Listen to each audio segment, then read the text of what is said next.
ఆశపోయే ఎక్కడ దేవుని యొక్క పరిశుద్ధ నామమునకు స్తోత్రములు. ఈ జీవితం గురించి నా తల్లిలో నేర్చుకున్నది 2 నిమిషాలు చెప్పి నేను సాక్ష్యం ఇస్తున్నాను. నా వయసు 10 సంవత్సరాలు ఉన్నప్పుడు దేవాపేటలో చిన్న సిస్టర్గా పనిచేసేవారు.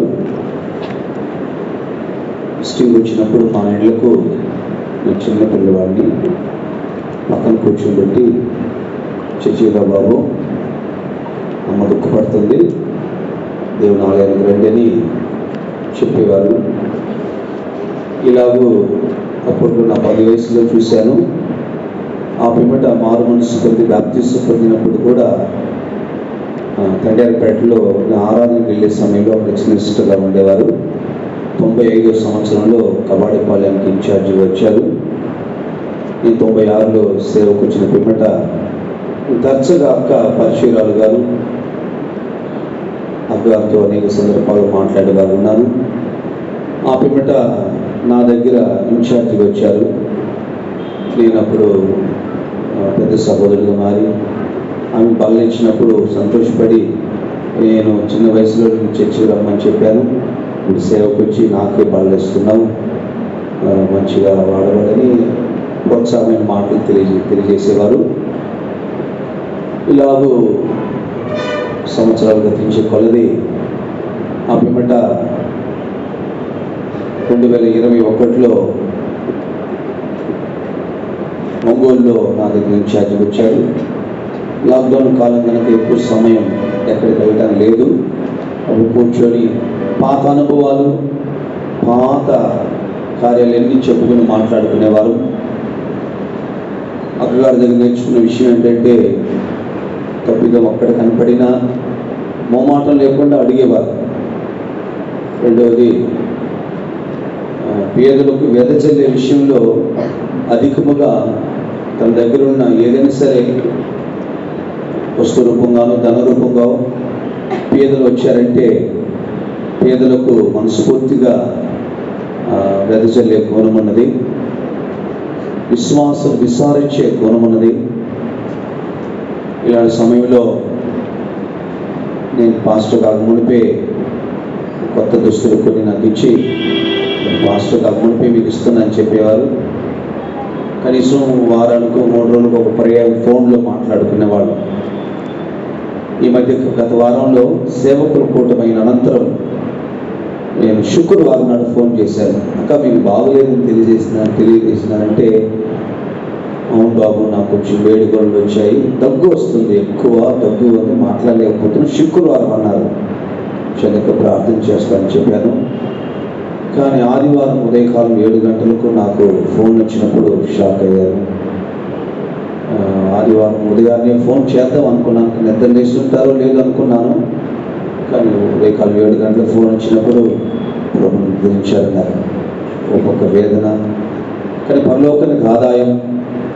ఎందుకంటే చిన్ననాటి నుండి నాకు బాగా తెలిసిన అక్క అన్నమాట. ఏదేమైనా సరే ఆమె యొక్క స్వభావాలు, ఆమె యొక్క జీవితం నేను కూడా చేసి తల్లిగారు వెళ్ళిన దారిలో నేను వెళ్ళి సియోను కడమైనట్లు నా కొరకు ప్రార్థించి మనసిన సాక్ష్యం ఇస్తున్నాను. దేవుని స్తోత్రం. తల్లిగారి గురించి చెప్పాలంటే, ఎక్కువ రోజు కూడా నేను సేవ చేయలేదు. నెల్లూరులో 2 నెలలు మాత్రం ఆమె ఉండింది.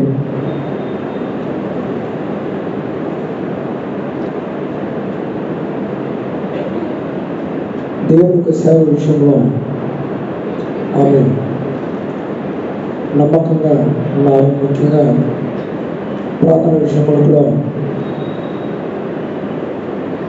ఆమెకి కన్ను కనపడలేకపోయినప్పుడు ఆమె ప్రార్థనకు వచ్చి ప్రార్థన చేసేవాళ్ళు.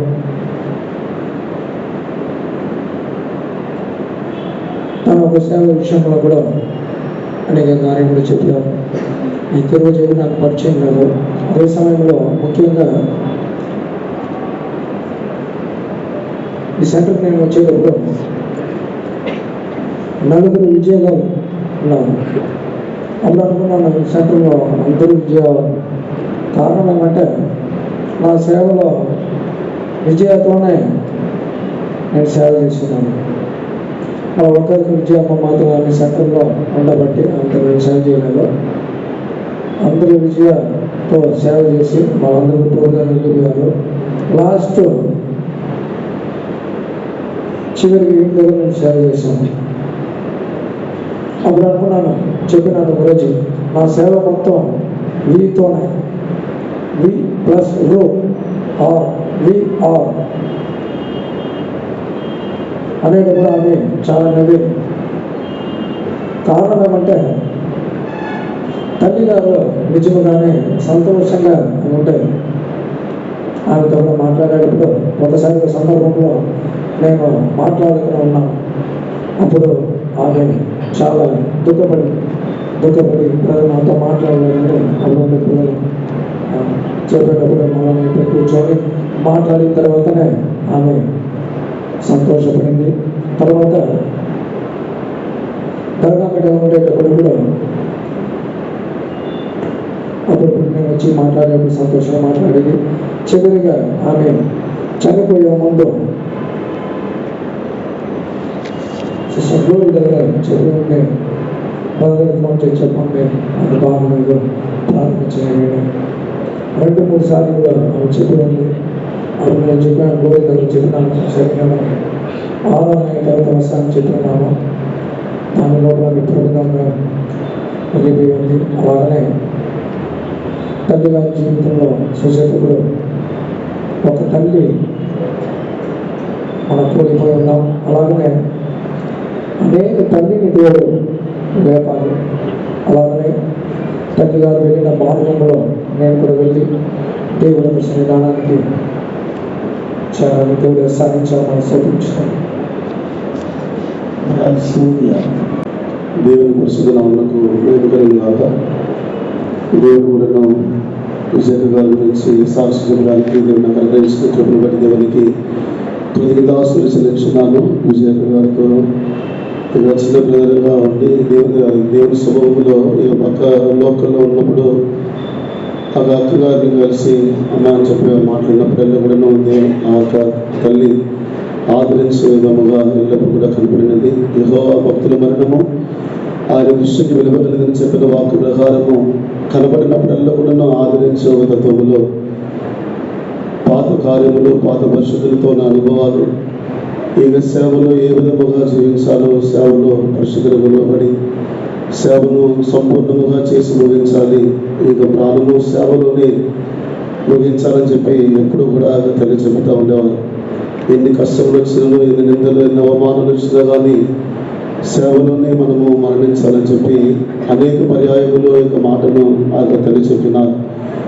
విశేషంగా నీతి మార్గంలో జీవములు దాని ధ్రువలో మరణమే లేదని చెప్పిన వాక్య ప్రకారము అనేక పరిస్థితులు ఎదుర్కొన్న నీతి మార్గంలో దేవుడు నన్ను కూడా నడిపించి మరణము లేని రాజ్యానికి నన్ను కూడా సిద్ధపరిచినారు. విశేషంగా ఇక తల్లి ఏ విధముగా సీయోనులో ప్రారంభించి సీయోనుగా సేవలు ఏ విధముగా ముగించినారు. నా యొక్క జీవితము కూడాను ప్రారంభించిన కార్యము దేవుని సభలో ముగించి ఆయన రాజ్యములు నేను కూడా సీయోనుగా మారవడానికి దేవుడు నాకు సహాయించినట్లుగా ఈ చిన్న సాక్ష్యం ముగించినాను. దేవునికి స్తోత్రం.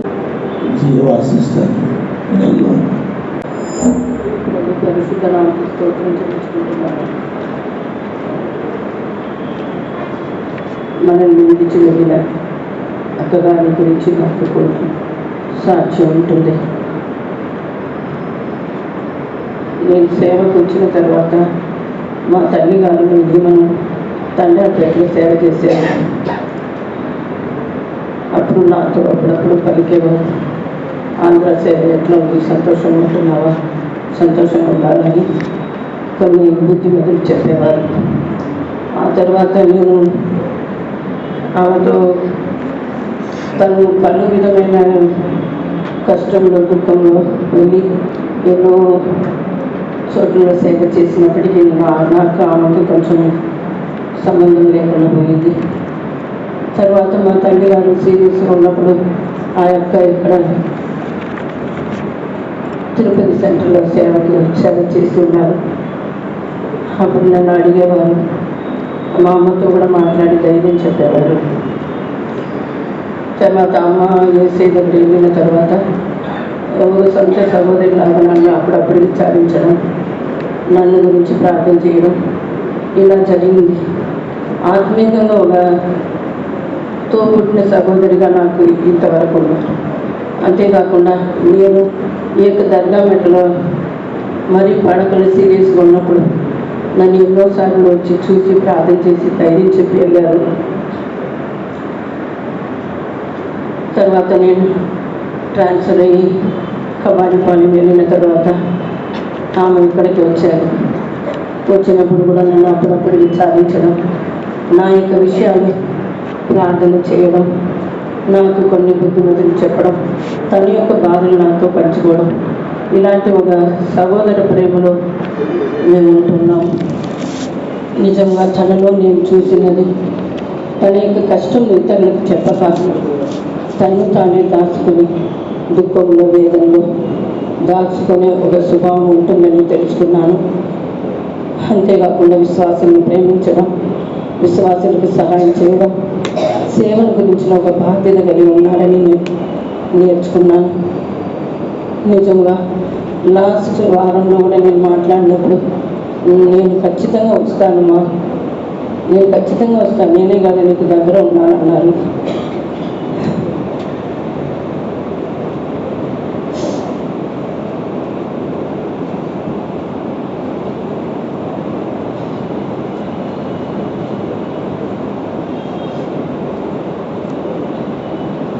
ఆయన యొక్క దేవుని ఇష్టం.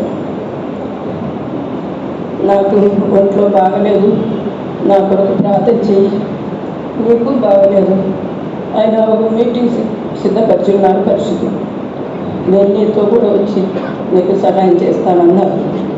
అంతగా దేవుని యొక్క ఉద్దేశం, దేవుని యొక్క ఆలోచన, మన తలంపులు ఆయన తలంపులు కాదు, మన మార్గం కాదన్న వాక్యానుసారంగా ఆయన ఆమెని సీయోనుకని ఎన్నుకున్నారు. గడిచిన వారంలో అంత కష్టంలో కూడా మా సహోదరుని యొక్క మరణ విషయం తెలిసి నన్ను విచారించి నన్ను ధైర్యపరిచారు. బాధపడద్దమ్మా, చిన్న వయసైనా దేవుడు పరిపూర్ణపరుచుకున్నారు, మనం పోయి ఒకరినొకరు చూస్తాం కదా అని నాకు ధైర్యం చెప్పారు.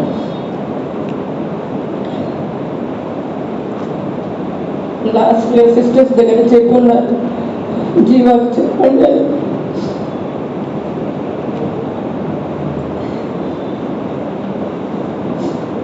నేనే వచ్చి చూడలేకపోయాను. నాకు వాళ్ళు చెప్పడం ఆలస్యంగా చెప్పారు.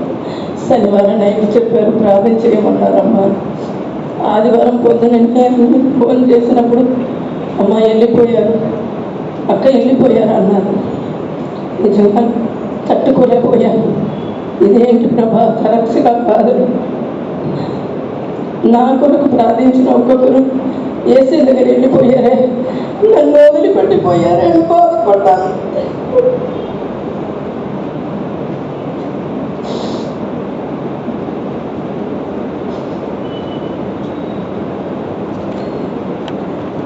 ఒక దుఃఖం ఏంటంటే మన కొరకు ప్రార్థించే పరిస్థితులు అవసరం, మన కొరకు విచారించే పరిస్థితులు అవసరం. ఏ కారణి యాత్రలు ఏసైన మాత్రం చూసుకొని ఇంతవరకు పరిగెత్తుటకు దేవుడు సహాయం చేస్తున్నారు.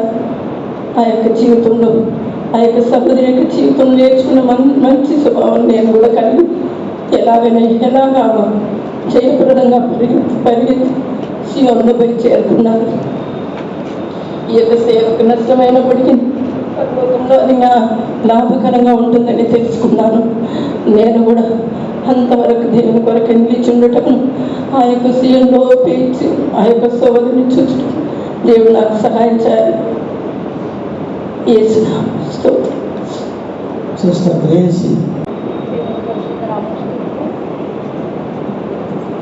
దేవుని పరిశుద్ధ నామ స్తోత్రం. అక్క నాకు 84 నుంచి నాకు పరిచయమై ఉన్నారు. 84లో నేను ట్రైనింగ్లో ఉన్నప్పుడు అక్క కూడా అడయార్లో ఉన్నారు. అప్పటి నుంచి అక్క నాకు బాగా తెలుసు. అక్క ఎక్కువగా శ్రమ పడేవారుగా కనబడినారు. అక్క ఎక్కువ తన ధైర్యపరిచేదిగా కనబడినారు. అక్క తర్వాత మా ఊరు వెళ్ళినారు, పట్టాభిరామ్కి ట్రాన్స్ఫర్ అయ్యి అడయా నుంచి పట్టాభిరామ్ వెళ్ళినప్పుడు అక్కడ సేవ చేసేటప్పుడు కూడా అక్క నన్ను చూసినప్పుడల్లా మా ఇంటి విషయాలు, మా తల్లిగారి విషయాలు అన్నీ చెప్పి నన్ను మాట్లాడేవాళ్ళు, ధైర్యపరిచేవాళ్ళు. వాళ్ళు అలా అన్నారమ్మా, బాధపడగాకు, అమ్మ వయసు అయిపోయింది కదా, దుఃఖపడగాకు అని ధైర్యపరిచేవారు. అప్పటి నుంచి నాకు అక్క బాగా తెలుసు. నన్ను ఎక్కువగా ధైర్యపరిచి ఆదరించే ఒక తల్లిగా నాకు కనబడి ఉన్నారు. తర్వాత అక్క తిరుపతికి వచ్చినారు, ట్రాన్స్ఫర్ అయ్యి తిరుపతికి వచ్చినప్పుడు ఇదే నెల్లూరులో 2004లో మేము సేవ చేసినాము. అక్కతో పాటు నేను కూడా సేవ చేసినాను. ఆ 2004లో అక్కతో సేవ చేసేటప్పుడు నాకు పెద్ద సిస్టర్గా నన్ను అక్కడ రాయచోటికి వేసినారు. అక్క దగ్గర నుంచి నేను పెద్ద సిస్టర్గా వెళ్ళున్నాను రాయచోటికి వెళ్ళేటప్పుడు కూడా అక్క నాకు ఎన్నో మంచి వాక్కులు, నాకు ఆదరణ గల వాక్కులు, ధైర్యపరిచే వాక్కులు అలాగా నన్ను బలపరిచినారు.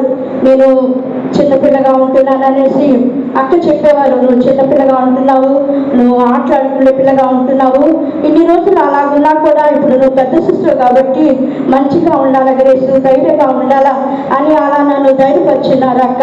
అప్పటి నుంచి అక్క చూసినప్పుడల్లా నన్ను మాట్లాడేవాళ్ళు, విశ్వాస జీవితం ఎట్లా ఉంది, నీకు ఏదన్నా కావాలంటే విశ్వాసంతో అడిగి పొందుకుంటున్నావా, విశ్వాస జీవితాన్ని నువ్వు కాపాడుకో, ప్రార్థన చేయి, బాగా ప్రార్థన చేసినప్పుడు దేవుడు మనం పిలిచినారు కనుక మనకు అన్ని అనుగ్రహిస్తారు. నువ్వు పెద్ద సిస్టర్ అయి ఉన్నావు, వీళ్ళని ఎదురు చూడవద్దు అని అలాగా నాకు జ్ఞానంగా ఉండాలా అని ఆదరణ కలిగే మాటలన్నీ నాకు చెప్పేవాళ్ళు. తర్వాత నేను ఒకసారి ఒంగోలుకు వెళ్ళేటప్పుడు అప్పుడు అక్క కబాడిపాలెంలో ఉన్నారు, నెల్లూరు వచ్చినాను అక్క దగ్గరికి. అక్కతో నేను మాట్లాడినప్పుడు అక్క ఎక్కువ కష్టంగా ఉన్నారు. అప్పుడు నేను అన్నాను, అక్క మీరు ఇలా బాధపడగాకండి, వయసు అయిపోయింది, మీరు ధైర్యంగా ఉండండి అంటే, అవును గ్రేస్, నేను ధైర్యంగా ఉన్నాను, నువ్వు నన్ను గురించి నువ్వు ప్రార్థన చేయి గ్రేస్, ప్రార్థన మాత్రం చేస్తే చాలు నాకు అక్క అలాగే చెప్పేవాళ్ళు. అలాంటి ఒక తల్లిని ఈ దినాల్లో కోల్పోయినాము. అక్క వెళ్ళిన మార్గంలో అలాంటి ఒక విశ్వాస జీవితాన్ని, అలాంటి ఒక ప్రార్థన జీవితాన్ని, అలాంటి ప్రేమ గల ఒక జీవితాన్ని నేను కూడా పొంది ఆ యొక్క సీయోన్లో కనబడేదానికి దేవుడు సహాయం చేయండిగా. మీరందరూ నా కోసం ప్రార్థన చేయమని ఈ సాక్ష్యం ముగిస్తున్నాను. దేవునికి స్తోత్రం. बॉम्बे से आया हुआ लोग, अदोनी, मुल्लन, मलेशिया से आए हुआ विश्वासी लोग, इस मदर के बारे में साक्ष्य देने वाला लोग आगे आके साक्ष्य देने के लिए आपको समय दिया जाता है. దేవుని పరిశుద్ధ నామమునకు స్తోత్రాలు.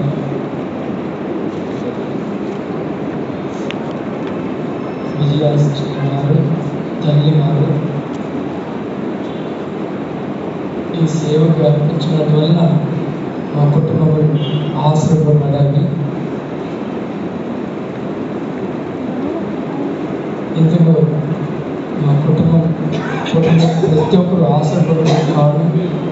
తల్లి గారే నిజముగా తన సేవలో నేర్చుకునే ఎన్నో కారణాలు ఉన్నాయి. వాటిలో తనకి ఎన్ని తెప్పులు వచ్చినప్పుడు కూడా ముఖంలో సంతోషం తగ్గిపోలేదు. తనకి ఎన్ని బాధలు కలిగినప్పుడు కూడా ముఖంలో సంతోషం తగ్గిపోలేదు. ఎన్నోసారి నాకు ఆవిడ ఎన్నో ఆలోచనలు ఇచ్చున్నారు. నిజంగా ఆలోచనలు నా జీవితానికి, నా సేవకి ఎంతో ప్రయోజనంగా మారవి. నిజంగా ఎన్నోసారి ఈ సేవలో ఎన్నో నడుపుబడినప్పుడల్లా ఆమె నా కోసం ఎంతగా ప్రార్థించారు. ఈరోజు వరకు నేను సేవలు నిలిచానంటే తల్లి ఒక ప్రార్థన. ఆమె ఎల్లప్పుడూ చెప్పేది, సేవ వచ్చిన సేవలోనే దేవుని ఇంట్లోనే మన జీవితంలో మనం ముగించాలని ఎప్పుడు వస్తే నాకు చెప్తుంటాను. నిజంగా నా జీవితంలో ఎన్నోసారి తల్లి ఇచ్చిన ఆలోచన నాకు ఎన్నో ఆశీర్వాదముగా, అవి నాకు ధైర్యముగా, నాకు ముందుగా అవి ఎన్నో ఆశీర్వాదముగా నేను అనుభవించున్నాను. తల్లి ఏ త్రోవలో తను నడిచింది, తన యొక్క పరువు తను ఏ విధంగా ముగించిందో అలాగే నా యొక్క వ్యక్తిగత జీవితంలో ఆ యొక్క అడుగును అనుసరించుటకు చివరి వరకు అడుగులు అడుగు వేయటకు దేవుడు నాకు కూడా సాధ్యాన్ని చిన్న సాధ్యం చెప్పబోతున్నాను.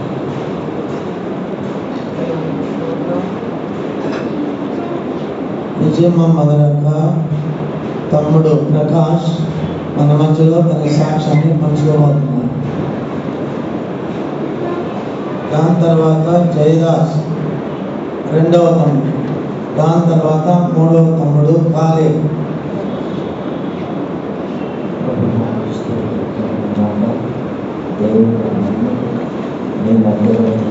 గట్టిగా చెప్పబోయా, గట్టిగా చెప్పు. దేవునికి స్తోత్రం. దేవునికి స్తోత్రం. ప్రభు నామకి స్తోత్రం.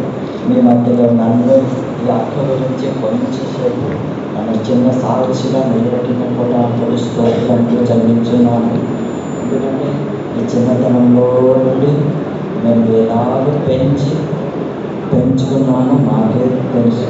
ఎందుకంటే చిన్న కుటుంబం, మా నాయన పేదవాడు. మేమంతా అయినప్పుడు కూడా మా నాయన ఏ కష్టం ఉన్నప్పుడు కూడా దేవునితో పంచుకొని దేవుని ప్రార్థన చేసి మాకు ఒక చిన్న ప్రార్థన నేర్పించాడు. అక్కడ పోకుండా చాలా స్ట్రిక్ట్ ఉండేది. అప్పుడు అక్క నేను చాలా చెప్పాను. అయినా కూడా నన్ను ప్రేమించి నన్ను ఓదారించాడు. ఇక నేను నాన్న ఏమన్నా అడగాలంటే భయంతో భక్తితో ఏమన్నా అడగాలంటే కూడా ఆయన తీసుకొని రావాలంటే కూడా ఆయనతో కూడా చెప్పాలంటే కూడా ఒక ఆయన చెప్పినప్పుడు ఏమంటుంటే మీరు ప్రార్థన చేసి చెప్పండి, కూర్చొని ప్రార్థన చేయండి, నేను వచ్చేంత వరకు నేను బయటకు పోయేస్తాను, తీసుకుని వస్తానని చెప్పేవాడు. అందు గురించి మేమిద్దరు ఒకే జతలో కూర్చొని కన్నీటితో మోకాళ్ళతో కూర్చొని ప్రార్థన చేసి అప్పుడు మాకేమైనా దొరికితే అది సంతోషంగా తినేవాడు. మేము అలాగే చిన్న కుటుంబం ఉన్నప్పుడు కూడా దేవుడు మమ్మల్ని ప్రేమించి హెచ్చించాడు. అందు గురించి దేవుని కొట్టడానికి స్తోత్రములు.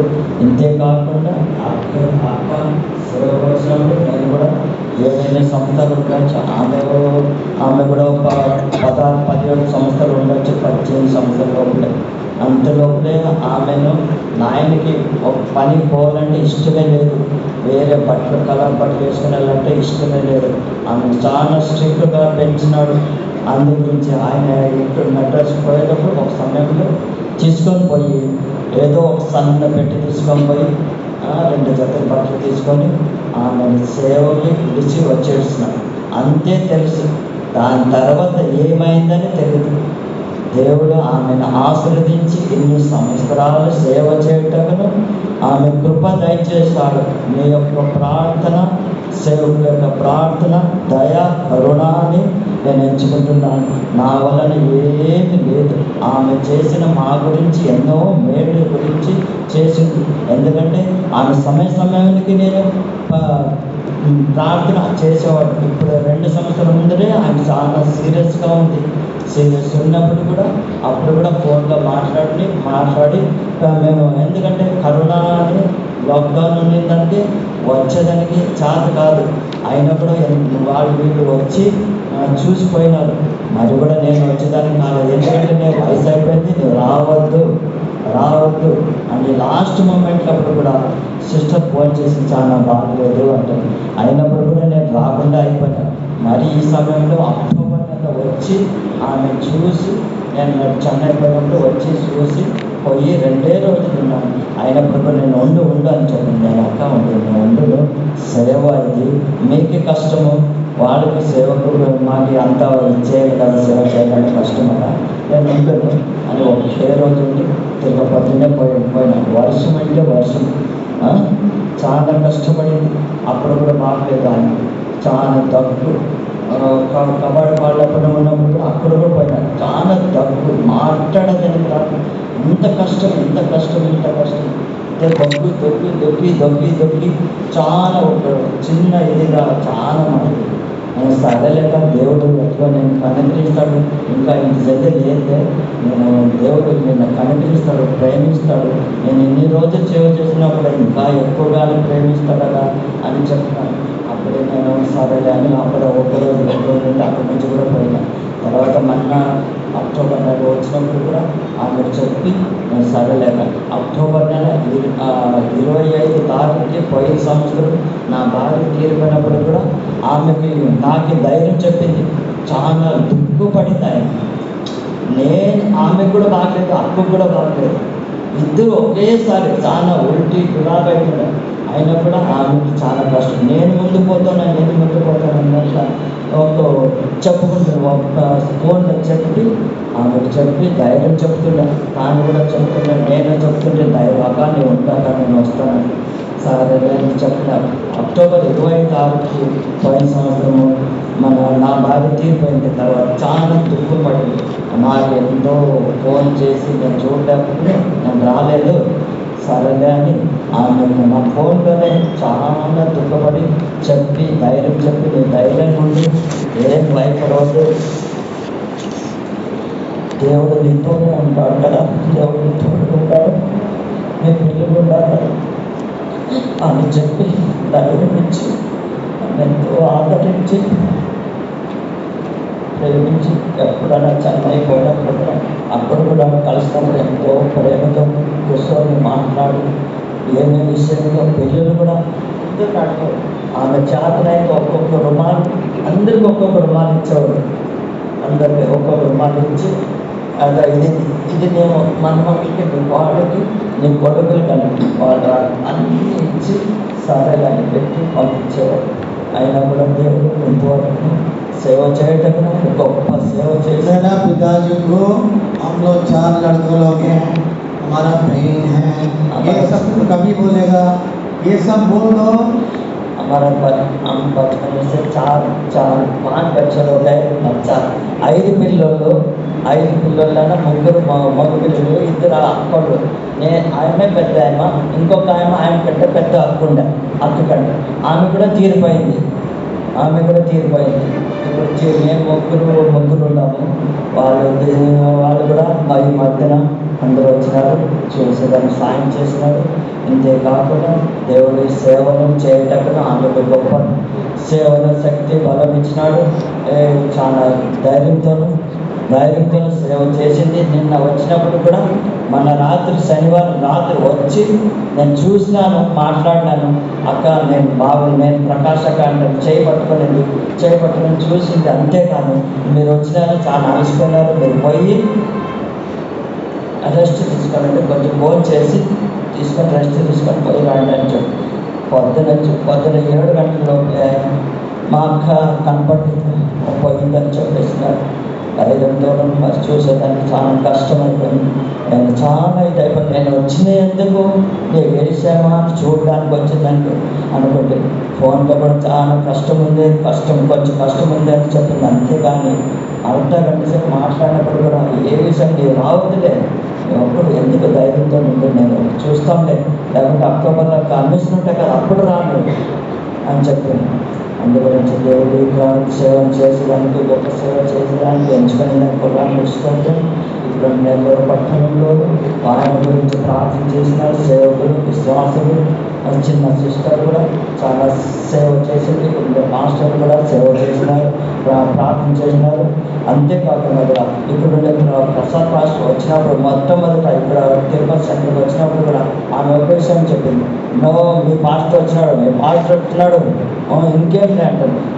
వచ్చినాడు ఇంకేం లేక నీకు బాగైంది కదా అంటే నేను చెప్పినాను మంచిది మా పాస్టరే కదా అంటే అందుగురించి సరేనండి. మొన్న కూడా సామిక్ పాస్టర్ గురించి కూడా ఒక మాట చెప్పారు. అదే మన పాస్టరే కదా బాగుంటాడు, మన దగ్గర సేవ బాగుందని చెప్పింది. అందుగురించి దేవుడి సేవ చేసుకోవడానికి గొప్ప సమయం ఇచ్చినందుకు కూడా చిన్న సాక్ష్యం ఇస్తూ దేవుడిని ఆశ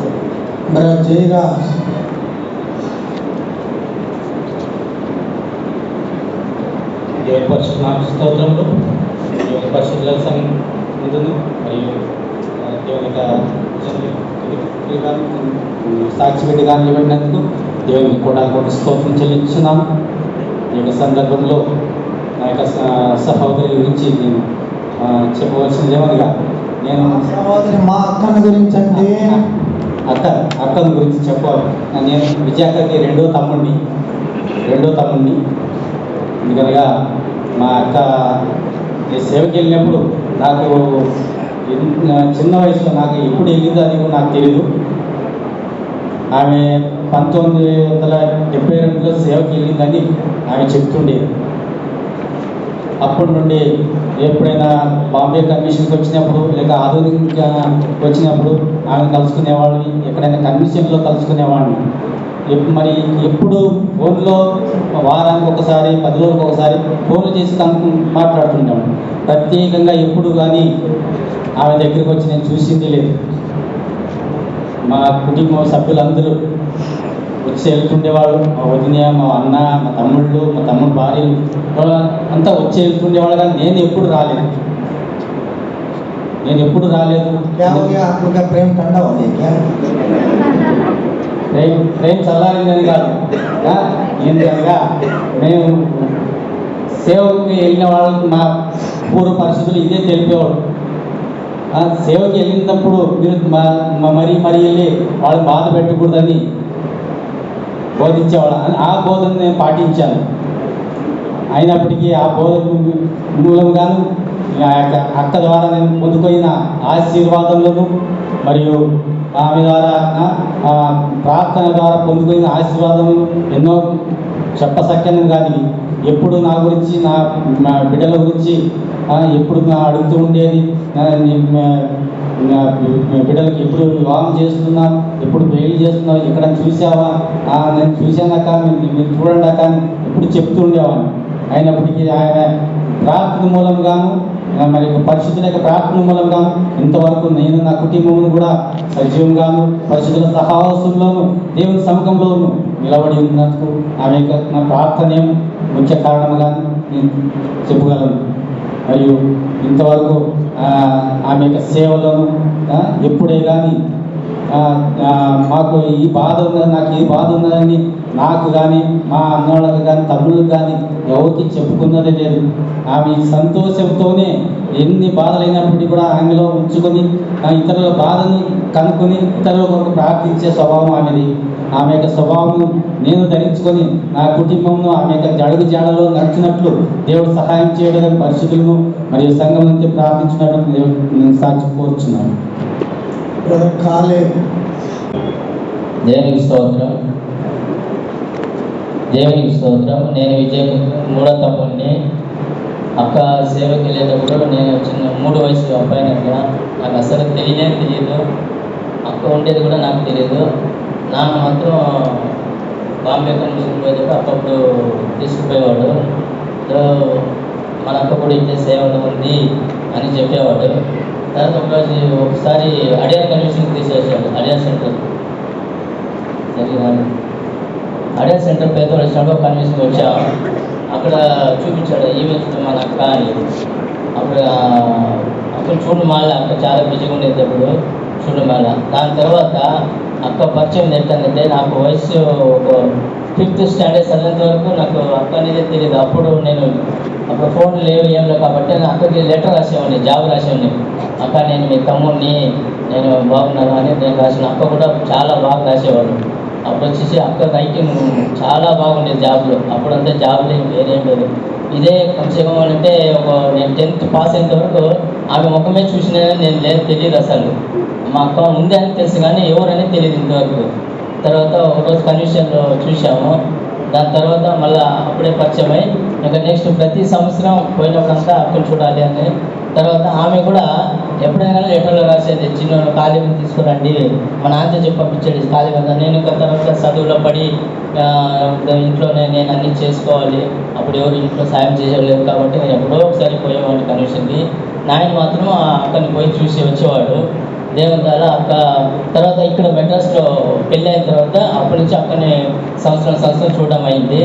తర్వాత అక్క వచ్చేసి ఏదైనా కష్టం వచ్చినప్పుడు అక్క చెప్పేటప్పుడు చాలా ఓర్పునిచ్చేది. ఇప్పుడు నేను ఈ ఓర్పుని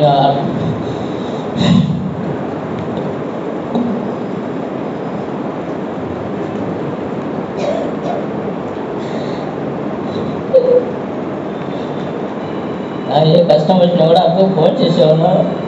అక్క ఒకే మాట అడిగేది, రే నేను ఫస్ట్ ప్రార్థన పోతున్నావా, ప్రార్థన చేస్తున్నావా, ప్రార్థనలు పెట్టు, నీ పిల్లల్ని ప్రార్థనలు పెట్టు, నీకేమవుద్దు, ప్రార్థన తప్ప ఇంకేం లేదు, నీ దేవుడు సాయం చేయదు, నీ ప్రార్థనలు కరెక్ట్గా నువ్వు కరెక్ట్గా ఉంటే నీ పిల్లలు కరెక్ట్గా ఉంటారు. ఇది ఏ మాట తప్ప ఇంకా వేరే మాట వేరే వార్తే రాదు ఆమె నోట్లో. ప్రార్థన ప్రార్థన ప్రార్థన. సరే అక్క చేస్తున్నాను అక్క, ప్రార్థన పోతున్నాం అక్క. శనివారం సండే వదిలినాకు మండే సాయంత్రం ఫోన్ చేస్తే పొరపాటున అక్క ఇదే మాట అడిగేది, సండే పోయావా, మీటింగ్ కలిసారా, మీ భార్య పోయిందా, మీ పిల్లలు తీసుకుని పోయినావా, ఇప్పుడే పోయినావా, ఇదే విషయం. వేరే వార్తలే లేవు అక్క దగ్గర. సరిగ్గా పోతున్నానే ప్రార్థన చెప్పేవాడిని, టైం ఉన్నప్పుడు పోతానా, లేకపోతే పని వల్ల పోలేదక్క అని చెప్పేస్తా, అబద్ధం చెప్పుకోకున్నట్టు ఉన్నదే ఉన్నట్టు చెప్తా. ఆయన కూడా అక్క ఓదార్చి సరే నువ్వు సరిగ్గా ప్రార్థన పోవని, ప్రార్థన జీవితంలో ఎప్పుడు నడిపించేది, వేరే ఏమి విషయాలు ఏమి మాట్లాడేది కదా, సంసారం విషయాలు ఏది చెప్పినప్పుడు సరే అన్ని ఓదార్చుకో అని ఆమె మనసులో పెట్టుకునేది. తర్వాత అక్క కూడా లాస్ట్ టైంలో ఇంత బాధ ఉన్నా కూడా అరే నన్ను చూడడానికి రాలేదే, ఏంది ఫోన్ చేయలేదు ఏమంటే, లేదక్క కొంచెం పని విషయమని నేను మాట్లాడలేకపోయినాను మీతో అంటే, సరేలే అని చెప్పింది. తర్వాత మాకు ఇక ఆదోలో కొంచెం పని ఉన్నింది, ముగ్గురం వచ్చినాం ఆదోనికి. మన శనివారం అక్క చిన్నక్క ఫోన్ చేసి అన్న అక్కకు చాలా బాగలేదు, వచ్చి చూసుకోండి అనింది. అక్కకు చాలా బాగాలేదు. అక్క చిన్నక్క ఫోన్ చేసినట్టు మాకు డౌట్ వచ్చేసి వెంటనే బయలుదేరినాం. వచ్చి చేరే లోపల నెల్లూరు వచ్చే లోపల 10:30 అవుతుంది. అప్పుడు అక్కను చూసాము. అప్పటికి అక్క కొంచెం మెల్లగా మాట్లాడుకునింది. చేయి కలిపాము, ముగ్గురం పేరు చెప్పాము, తారీఖు జయరాజు ప్రకాష్ వచ్చాము. అక్కడ వచ్చారా, బరువులేదే ఆగొచ్చారు, కష్టమైందా, కష్టపడి వచ్చారా, సరే మీరు పోయి రెస్ట్ ఎత్తుకోండి, తర్వాత పొద్దున్నే వచ్చి నాకు కలుస్తాను నేను మాట్లాడతా అనేది. అంతే, అదే చివరి మాట అక్కతో మాట్లాడాము. అందుకనే అక్క చాలా బాధ కలిసింది. పొద్దున్నే చూసే లోపల అక్క లేదయ్యా అనేది. అది చాలా సంతోషమైంది. ఎందుకంటే మా కోసమే అక్క ప్రాణం చివరి ఊపిరిగా పట్టుకున్నాను నేను అనుకుంటున్నా మనసులో. దేవుళ్ళ ఎట్లా మంచి జయం సాధించి ఆమె జాడలో మేము నా పిల్లలు కూడా అలాగనే పోవాలని మీరందరూ మా కోసం ప్రార్థించారని నా చిన్న సాక్ష్యం ఇస్తున్నాను. సురేష్ తాడిపత్రి.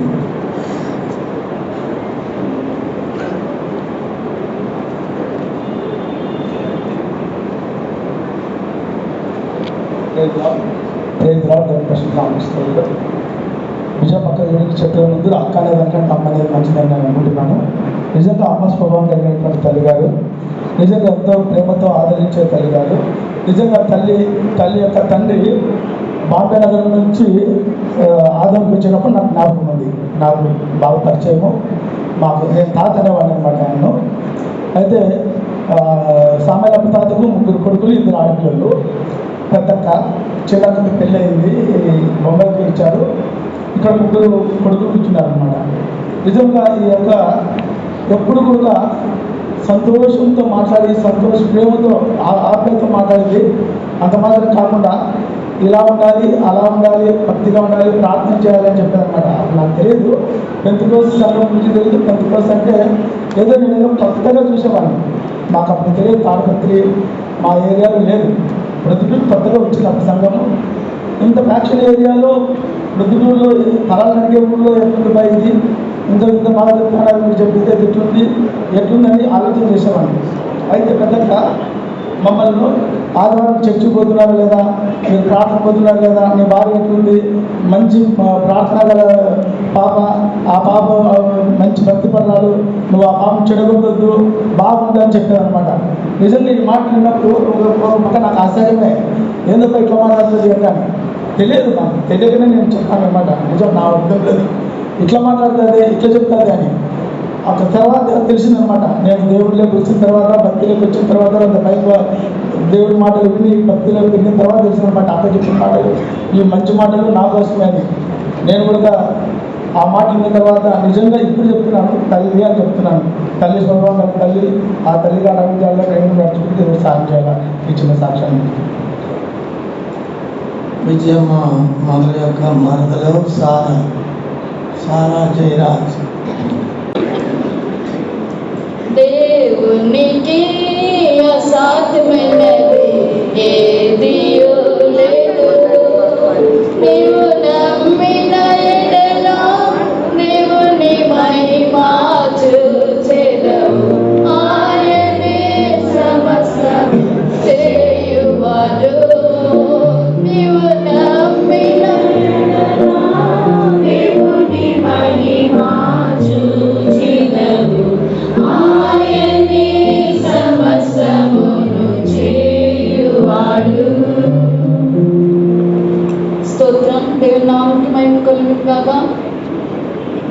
వచ్చి వాళ్ళు తెలుగులో మాట్లాడుతున్నాను కాబట్టి ఏమైనా తప్పులున్నచో క్షమించమని ముందుగా వేడుకొనిచున్నాను. అంతేకాకుండా ఆంటీని నేను 1988 నుంచి మేము పరిచయం ఏంటంటే అదే సంవత్సరంలో బ్రదర్ జయరాజ్ గారితో నాకు వివాహం జరిగి ఉన్నది. ఆ సమయంలో నేను ఆంటీని చూడలేదు. అంటే ఎందుకంటే సేవలో ఉండబట్టి పాస్టర్ గారు ఆమెకి అనుమతి ఇవ్వలేదు బాంబేకి రావడానికి. దాని తర్వాత ఒక సంవత్సరం తర్వాత నేను ఆంటీని చూడడానికి వెళ్ళి ఉన్నాను. అప్పుడు కూడా నాకు ఆంటీ ఎవరని తెలియదు, ఎందుకంటే నేను ఫోటోలు కూడా చూడలేదు ఆ టైంలోనూ. తర్వాత కన్వెన్షన్కి మెడ్రాస్ కన్వెన్షన్లోకి వెళ్ళినప్పుడు ఆంటీ అంది నేను కింద నిలబడ్డాను, మీరు రండి అక్కడికి అంది. అదే సమయంలో జయరాజ్ గారు ఏదో బ్యాగ్ అవి తీయడానికి రిక్షా దగ్గర బస్ దగ్గరికి వెళ్ళారు. తర్వాత నేను గ్రౌండ్లోకి లోపలికి వచ్చిన తర్వాత ఎవరు అన్నారు అది జయరాజ్ గారి అక్క అని. అవునా కూడా నేను ఎవరు అంతమంది సేవకుల్లో నేను ఎవరు అక్క ఎవరు అని అది ఎత్తుకులాడుతుంటే అక్కగారే వెనకాల నుంచి వచ్చి నాది షోల్డర్ మీద చేసి సారా అని పిలిచారు. అప్పుడు నాకు తెలిసిన అక్క అని. అప్పుడు నేనన్నా అక్క ప్రెస్ రోడ్ అంటే నన్ను అట్లాగే జోరుగా కౌగలించుకొని మా పరివారంలో ఒక బిడ్డవై ఉన్నావని నన్ను కౌగలించుకొని స్తోత్రం చెప్పి ఉన్నది. అంతేకాకుండా ఎన్నెన్నో కష్టాల్లోనూ ఎన్నో నష్టాల్లోనూ అమ్మగారు నాకు ఎన్నో మంచి విషయాలు కృపగల మాటలు అనుగ్రహం అనే మాటలు నాకు చెప్పి ఉన్నారు. అంతేకాకుండా నేను చాలా వరకు నా సంసార పరిస్థితుల్లో నేను చాలా కష్టాల్లో నుంచి పైకి వచ్చింది దానిని ఆయన దేవుడు ఆ కష్టాల్లో నన్ను ఆదరించి అక్క నా గురించి ఎప్పుడు నా పరివారం గురించి నా కుటుంబం గురించి ప్రార్థన చేసేవారు. ఎందుకంటే నేను చాలా ముగ్గురు అన్నదమ్ముల్లో నాది కుటుంబం కొంచెం తక్కువ హీనంగా ఉండేది. జయరాజ్ గారికి సరిగ్గా ఉద్యోగం లేనందుకు అయినా కూడా నేను ఎవరితో చెప్పుకునేదాన్ని కాదు, దేవుడి ముందే పెట్టి ఉన్నాను. ఎప్పుడు అక్కగారు కూడా నన్ను అడిగేవారు, ఏం సరే ఎట్లా నడుస్తుంది ఇల్లు అంటే, అంత బాగుందాక మీరు ప్రార్థన చేయండి, అదే చాలు నాకు ఇంకేమవుతానేదాన్ని. అదే విధంగా అక్కగారు ఎప్పుడు నా గురించి నా బిడ్డల గురించి ప్రార్థన చేసేది. అదే కాకుండా ఎప్పుడు అనేది జయరాజుని చేయి వదలదు, అతను ఎటు మార్గంలో అటు ఇటు వెళ్ళినా కూడా నువ్వు మాత్రం అతని కొరకు ప్రార్థన చేయి అని అటువంటి మాటలు ఎన్నో విధంగా నాకు చెప్తా నా కుటుంబం నడిపించడానికి నన్ను కృపలో నడిపేయడానికి ప్రార్థన చేసేది. అంతేకాకుండా ఆఖరి రోజుల్లో అక్కతో కలవటానికి కూడా నాతో కూడా వీలవలేదు. ఎందుకంటే లాక్డౌన్ వలన నా శరీరంలో కొన్ని కష్టాలు ఉండటం వలన ఆరోగ్యం బాగలేక నేను రాలేకపోయాను. అదే కాకుండా నన్ను ఎక్కడికి ఆరోగ్యం సరిలేకున్నందుకు నన్ను ఎక్కడికి ఎక్కువగా నేను చర్చ్కి వెళ్ళేదాన్ని, ఇంకెక్కడికి వెళ్ళటానికి కూడా నాకు అనుకూలంగా ఉండేది కాదు. అందువల్ల ఆ రోజుని సాటర్డే రోజుని వీళ్ళు ఫోన్ చేశారు నాకు, మేము అక్క దగ్గరికి వెళ్తున్నాము, అక్కకు బాగాలేదంట, చాలా సీరియస్గా ఉందంట. సరే అని నేను నన్ను ప్రార్థన చేసి వెళ్ళండి అని చెప్పాను. దాని తర్వాత రాత్రి 10 గంటలకి 10-10:30 సమయంలో మళ్ళీ వీళ్ళు ఫోన్ చేసి నాకు చెప్పి ఉన్నారు, మేము చేరి ఉన్నాము అక్కదే. నేను అప్పుడే అడిగినా మరి అక్కని వెళ్ళి పలకరించారంటే లేదు, అందరూ కూటమిలో కూర్చుని ఉన్నారు రాత్రి 10 గంటల మీటింగ్లో అని చెప్పి ఉన్నారు. దాని తర్వాత ఇంకా కొద్దిసేపు తర్వాత వెళ్ళి అక్కదే కలిసి ఉన్నారు. దాని తర్వాత నాకు చెప్పినారు అక్క అంటే ఎక్కువ సీరియస్గానూ లేదు, ఎక్కువ ఇదిగా అనారోగ్యం కూడా లేదు, కానీ ఆమె ముఖంలో తేజస్సు కనపడుచున్నది అని చెప్పినారు జయరాజ్ గారు. దాని తర్వాత నేను అనుకున్నాను, సరేలే అక్క ఎప్పుడు అట్లా అనారోగ్యంగా ఉంటారు కదా, అదే విధంగా ఉంటుందని నేను కొద్దిసేపు ప్రార్థన చేయడానికి దేవుడు నాకు సమయం దయచేసినందుకు నేను స్తోత్రం చెప్తున్నాను. అదే ప్రార్థన ద్వారా దేవుడు మహిమలో చేర్చడానికి తెల్లారి సమయంలో 7 గంటల సమయంలో నేను ఆదివారం నాడు కూటానికి వెళ్ళటానికి నేను పిల్లలను అవుతున్నాము. ఆ సమయంలో దేవుడు నన్ను జయరాజ్ గారు నాకు ఫోన్ చేసి చెప్పారు అక్క లేరంట అని. నేను అన్నాను ఇప్పుడే కదా మీరు ఫోన్ చేశారు, అక్క బాగుంది ఇలా ఉందని చెప్పారంటే లేదు, ఇప్పుడే నాకు కూడా తెలిసిందే అంటేనో సరేలే దేవుడి చిత్తం ఏదుందో అదే జరగటం మంచిదని నేను చెప్పిన. దేవుని ఆమెకి మహిమ కలగటానికి దేవుడు మంచి సమయాన్ని ఆమెకి దయచేసినందుకు స్తోత్రం. ఆమెను చెప్పిన మాటలు బట్టి, ఆమెను చెప్పిన నడతలు బట్టి నేను అదే మార్గంలో నడవటానికి చేయడానికి దేవుడు నాకు, నా కుటుంబానికి, అంతేకాకుండా ఇచ్చిన అన్నదమ్ములకు కూడా కృప దయచేయగలనని మీ అందరితో నా చిన్న ప్రార్థన వేడుకొచ్చున్నాను. సిస్టర్ విజయ కాలే రెండవ మరణం. దేవుని స్తోత్రం. చెప్పమ్మా. దేవుని స్తోత్రం. కాలమంతా దేవుడు కాచినప్పటి నుంచి దేవుని స్థుతులతో దేవుని స్తుతిస్తున్నాను. మమ్మల్ని విడిచిపెట్టిపోయిన పరిశుద్ధరాలైన విజయప్ప గురించి సాక్షి చెప్పడానికి సమయం ఇచ్చిన పరిశుద్ధులకి, సమయానికి, దేవునికి కృతజ్ఞతాస్తుతులు చెల్లించుకుంటున్నాను. అది మాత్రమే కాదు, విజయప్పని మేము మొదలు సంధించినప్పుడు మేము కొరుపేటలో ఉన్నాము. మాకు ఈ సీనియం సత్యం తెలియదు, బాప్టిస్ట్ వాళ్ళమే, అయినా మేము చర్చికి పోము.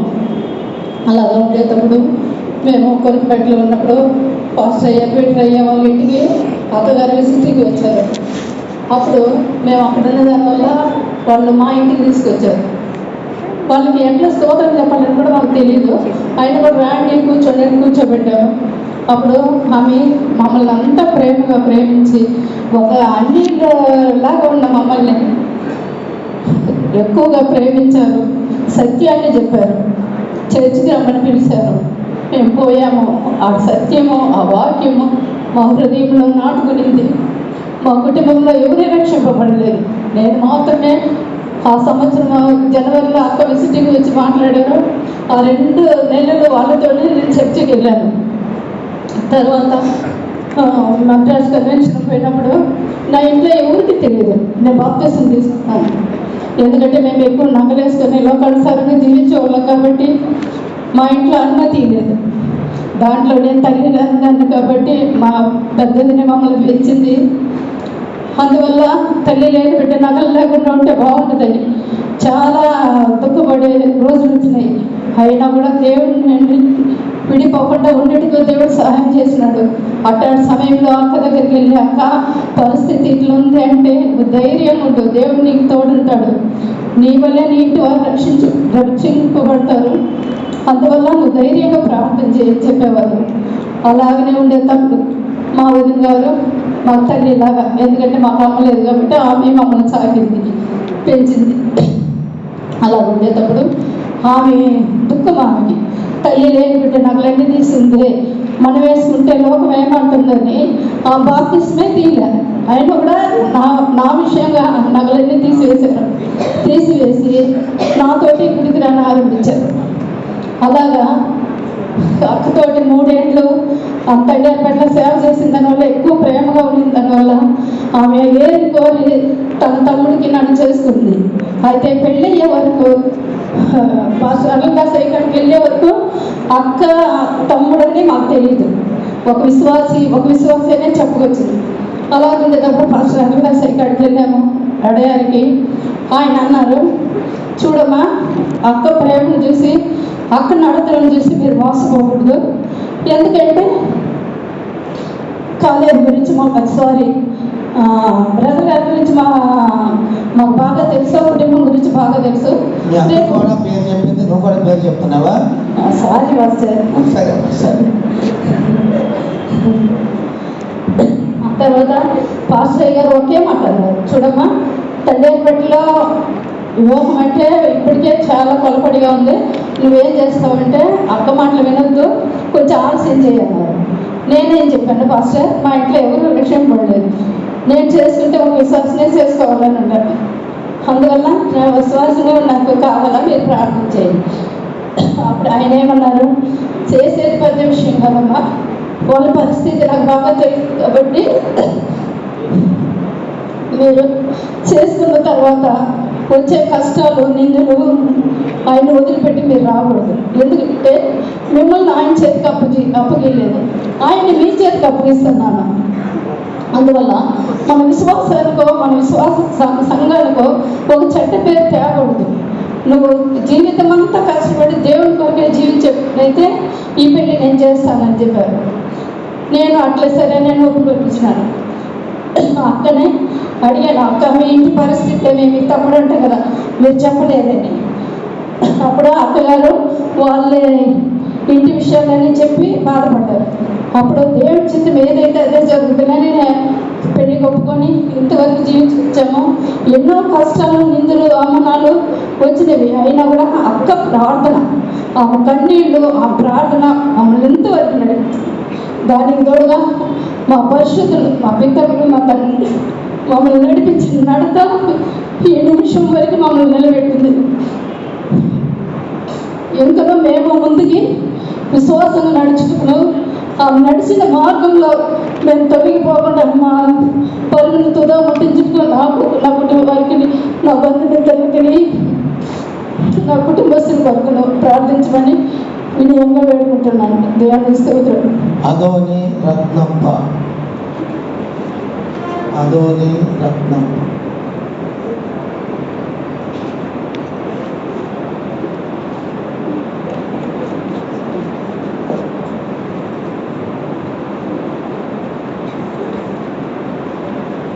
దేవునికి స్తోత్రములు. ఈ తల్లిగారు నివసించినటువంటి ప్రాంతం నుండి మేము వచ్చాము. ఈమె మాకు ఆత్మీయ తల్లి. ఎందుకనగా ఆమె సేవకు వచ్చిన సంవత్సరమే నేను పుట్టాను. ఆ యొక్క కుటుంబము మా ఇంటి పక్కలోనే ఉండేది. విశేషంగా ఆ తల్లి గారి యొక్క నానమ్మ, విజయక్క గారి యొక్క నాన్న దివారాత్రములు స్తోత్రాలతో ఉండే కుటుంబం. మా ఆదోని ప్రాంతం కన్నడ ప్రాంతానికి చాలా పక్కగా ఉంటే వాళ్ళ ఇంటిని ఏమనేవాళ్ళు అంటే తోత్రం చెప్పేవాళ్ళు అనేవాళ్ళు. కన్నడలో తోత్రం అంటారు స్తోత్రాన్ని. తోత్రం చెప్పే వాళ్ళ ఇల్లు అనేవాళ్ళు. ఎవరికైనా వ్యాధి వస్తే, ఎవరికైనా తేలు కొరికితే, ఎవరికైనా పాములు కొరికితే, ఎవరికైనా దయ్యాలు పడితే ఆ ఇంటికి పరిగెత్తి వచ్చేవాళ్ళు. ఎందుకనగా ఆ ఇంట్లో ప్రార్థన చేస్తే ఒక స్వస్థత, ఆ ఇంట్లో ప్రార్థన చేస్తే ఒక విడుదల అని. అటువంటి ఒక కుటుంబము, ఆ కుటుంబం పక్కలో దేవుడు మా యొక్క ఇల్లు కూడా ఉంచడం నిజంగా ఈ యొక్క దినంలో ఆత్మీయ సంతోషం కలుగుతూ ఉంది. ఎందుకనగా ఆదోని ప్రాంతంలో చిన్న సంఘము, చాలా దూరంగా ఉన్నటువంటి ఒక ప్రాంతంలో మేము ఉండేవాళ్ళం. చాలా తక్కువ మంది విశ్వాసులు ఉన్నటువంటి ఆ ప్రాంతము. ఇక్కడ ఉన్నటువంటి పాస్టర్ గారు కూడా వారి తండ్రి ఆనందపయ్య గారని, నిజంగా వాళ్ళ ఆత్మీయతలో మమ్మల్ని సండే స్కూల్లో నడిపించిన వాళ్ళు. అటువంటి కుటుంబం యొక్క పెంపకంలో మేము పెరిగాం. చిన్నప్పటి నుండి మొదలుకొని అక్కగారి తండ్రి పేరు సామెలయ్య.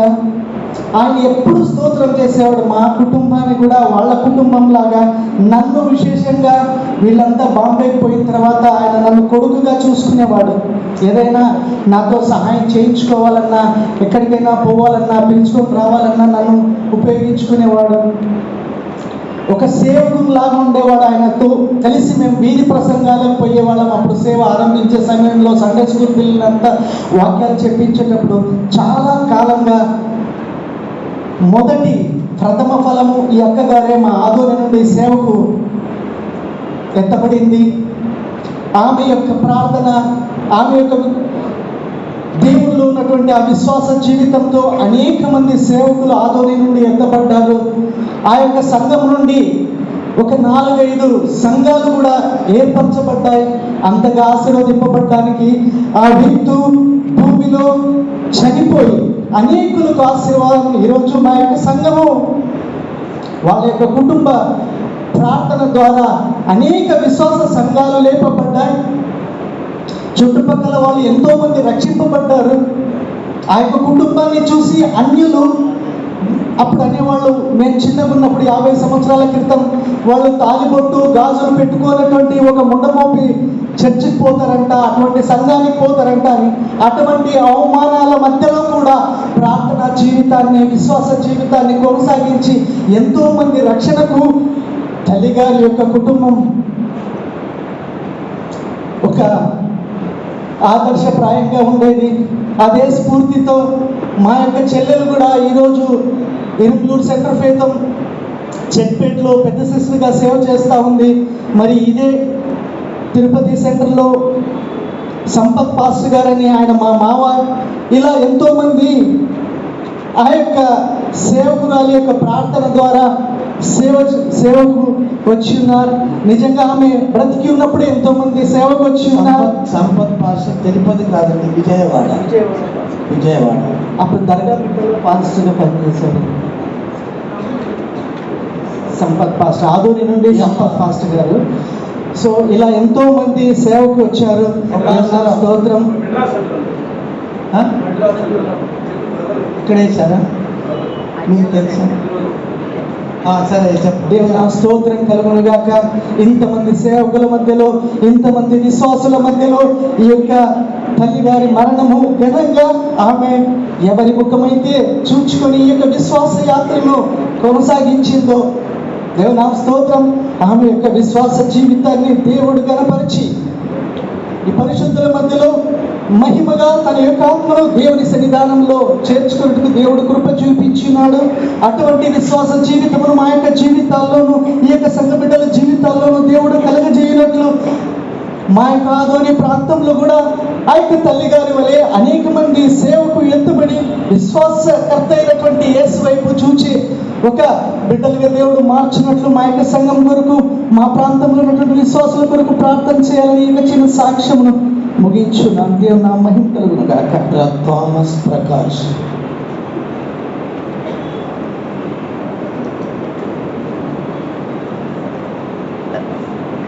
आप हिंदी में बोलते हैं, तेलुगु में बोलते हैं? तेलुगु बिल्कुल नहीं आता।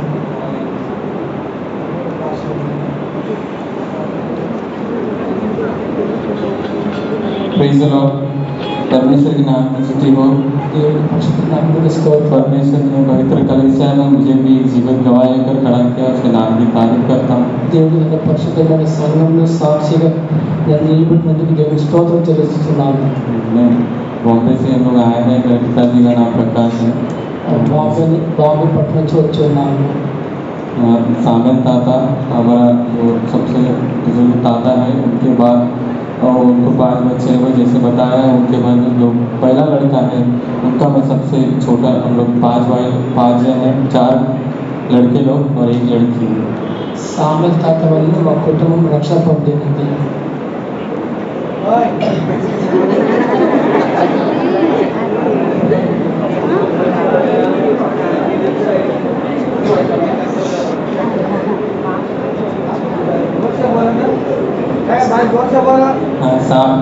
हम 5 लोग, जैसे 2 लड़की और 3 लड़के लोग हैं। సామెల్ తాతకు 2 ఆడపిల్లలు, 4 ముగ్గురు.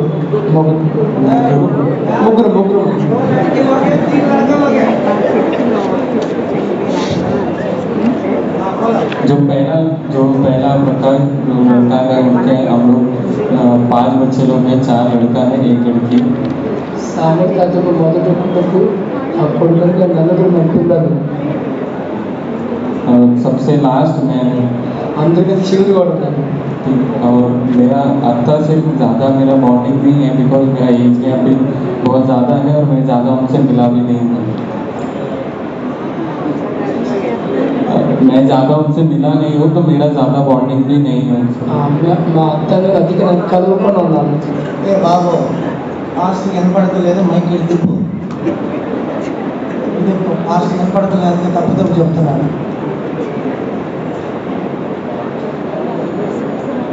अरे तिपरा बाबू देखो,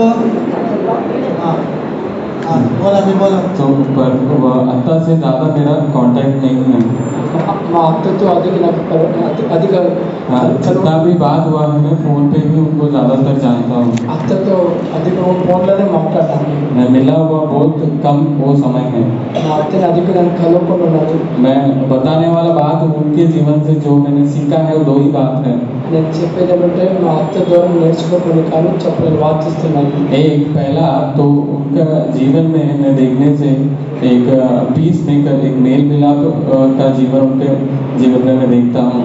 మా అత్త యొక్క జీవితంలో నేను చూసిన కార్యం ఎన్నో కార్యం ఉన్నవి. వాటిలో తను ఎంత నెమ్మదిగా సమాధానంగా ఉంటుంది. तो मेल मिलाप बोलने से मेरा परिवार में इतना बड़ा परिवार है, अभी अगर मैं पूरा गिनने से 50 से भी ज़्यादा लोग हैं। మా కుటుంబం చాలా పెద్ద కుటుంబం. ఆ కుటుంబంలో అందరినీ ఐక్యపరిచే మా అత్తలు చూశాను. जो मेरा उसके बाद मेरा तो 50 लोगों में हम लोग का परिवार बड़ा परिवार है। మా కుటుంబంలో దగ్గర దగ్గర 50 మంది ఉన్నారు. उसमें अत्ता से मेरा मेल मिलाप बहुत कम होने से भी, लेकिन मैं उनको जानता हूँ, जितना भी हमारे आपस में बैर होने से भी उनके द्वारा वो मेल मिलाप हमेशा हुआ जाता है। మా కుటుంబంలో మా అత్త వల్ల కుటుంబంలో ప్రతి ఒక్కరు ఐక్యముగా సమాధానముగా ఉన్నారు. बिकॉज एक फैमिली होने के कारण बहुत सारा उसमें कमी कमी दिखाई देता है, लेकिन उनके प्रार्थना के द्वारा और उनके बातों के द्वारा ही हम लोग हमेशा एक प्रेम में दिखाई दे रहे हैं अब तक। కుటుంబం అన్నప్పుడు కుటుంబంలో ఎన్నో కొరతలు ఎన్నో బలహీనతలు ఉన్నవి. అయితే మా అత్త ఒక ప్రార్థన వల్ల ఆ కొరతలు బలహీనతలు తొలగిపోయాయి. उनकी सलाह के द्वारा ही परमेश्वर अब तक हमें चला रहा है। అత్త మనకి ఇచ్చిన ఆలోచన ద్వారా ఈ రోజు వరకు నడుచుకునే దేవుడు మనకి సహాయం చేశాడు. परमेश्वर उनको अब तक हम लोग को भी उनका सारे भलाई के द्वारा परमेश्वर अब तक मुझे संभाला है। అత్త చెప్పిన కార్యం బట్టి ఈ రోజు వరకు దేవుడు మనల్ని నడిపిస్తున్నారు. और दूसरा एक चीज उनके इसमें देखने से मैं प्रेम देखता हूँ। మా అత్త జీవితంలో ఇంకోటి కార్యం చూసేది ఏమంటే ప్రేమలు నేను చూశాను. मैं जब भी मेरा छोटा एज में मैं यूथ कैंप जाने से నేను చిన్నప్పుడు ఎవరిసలు ముఖం పోయినప్పుడు बॉम्बे से हम लोग बहुत सारे यूथ लोग चेन्नई का यूथ कैंप के लिए हम जाते थे। ముంబై పట్టణం నుంచి అనేక ఎవరస్తులు మొక్కలకు అలవాటు అనుకున్నారు. जो मुलुंड कलीसिया है वहाँ से देखने से बहुत सारे यूथ लोग हम लोग वहाँ से जाते थे। ముంబై ఢిల్లీ ప్లస్ చోటు నుంచి ఎంతో మంది ఎవరస్తులు ఎవరి కుటుంబం వస్తున్నారు. जाते समय हम लोग हमारे घर से सब कुछ सुविधा के साथ निकलते हैं। అందరితో కలిసి మేము పోతున్నాం. सारे सुविधा के साथ हम लोग जाते थे, खाना पीना सब कुछ लेकर ट्रेन में हम लोग ट्रैवल करते थे। మనకు అవసరమైన అన్ని సమస్య పొందుకొని వెళ్తుంటుంది. आते समय जब वहाँ से हम लोग चेन्नई से निकलते समय हमारे पास कुछ भी नहीं होता था। తిరిగి వస్తేప్పుడు మన దగ్గర ఏమి ఉండవు. तो हम लोग जैसा उनको पता चला कि मैं यूथ कैंप जा रहा हूँ, तक को जैसे पता चला कि मैं यूथ कैंप जा रहा हूँ, నేను యవనస్తుల కూడా వెళ్తున్నాను మా అత్తకు తెలిసినప్పుడు हाँ, तो आते समय उन्होंने सारे बच्चों के लिए खाना रेडी करके तैयार किया। తిరిగి వచ్చేటప్పుడు యవనస్తులందరికీ ధారాళమైన భోజనం ఇచ్చినారు.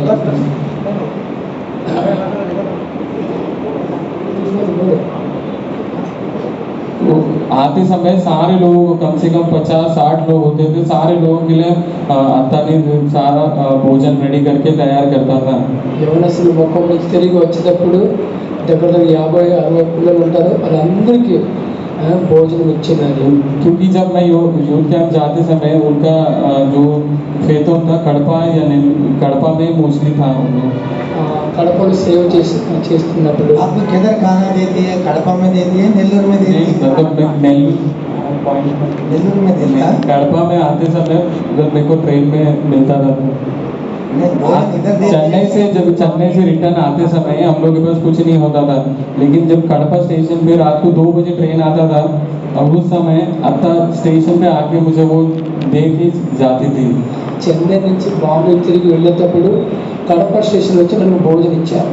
एक बार नहीं, जितना बार भी मैं यूथ कैंप गया ये अत्ता ने वैसे ही किया। ఇది ఒకేసారి కాదు, ఇలా ఎన్నోసారి యవనస్తులందరికీ భోజనం ఇచ్చింది. वो ट्रेन रात को 2 बजे आता था, कभी सुबह 4 बजे आता था।